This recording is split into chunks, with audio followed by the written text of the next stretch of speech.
Hi friends, welcome back to our channel. So ఈరోజు ఏంటంటే చాలా మంది కామెంట్లు అడుగుతున్నారు కదా, జియో ఎయిర్ ఫైబర్ రీఛార్జ్ అయిపోయిన తర్వాత సో మన మొబైల్ నుంచి రీఛార్జ్ ఎలా చేయాలని చెప్పి చాలా మంది అడుగుతున్నారు. సో వాళ్ళ కోసం అయితే వీడియో ఈ స్క్రీన్ షాట్లో అయితే ఈ రికార్డర్స్ అయితే నేను మొత్తం రికార్డ్ చేశాను. సో స్టెప్ బై స్టెప్ అయితే ఇంటి వరకు చూసేయండి.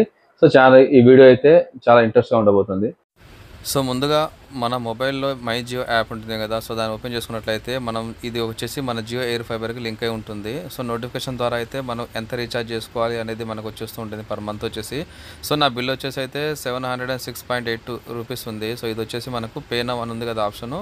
సో దాంతో ప్రెస్ చేయగానే ఆటోమేటిక్గా ఇది ఏం చేస్తుందంటే మనకు పేమెంట్ ఆప్షన్ అయితే మనకి ఇక్కడ క్రియేట్ అయిపోతుంది. సో ఈ పేమెంట్ ఆప్షన్ అనేది దేని ద్వారా మనం పే చేయాలనేది కూడా మనకు నోటిఫికేషన్ ద్వారా వచ్చేస్తుంది. సో అక్కడ నుంచి మనం ప్లే చేసుకోవచ్చు.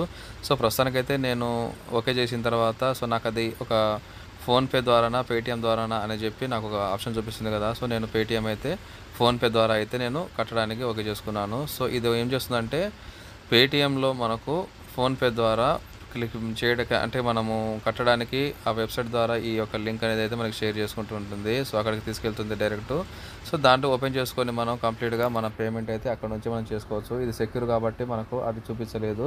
సో పేమెంట్ అయితే సక్సెస్ఫుల్ అయిపోయింది. ఇక్కడ సక్సెస్ఫుల్ అయిపోయిన తర్వాత ఏం చేశారంటే మనకు కంప్లీట్గా అది ఏదైతే నెట్ ఉందో అది మళ్ళీ ఓకే అయిపోతుంది. ఇక్కడ పేమెంట్ సక్సెస్ఫుల్ అని పడ్డది కదా. సో ఈ రకంగా మనం పే చేసుకోవాలి. Thank you friends.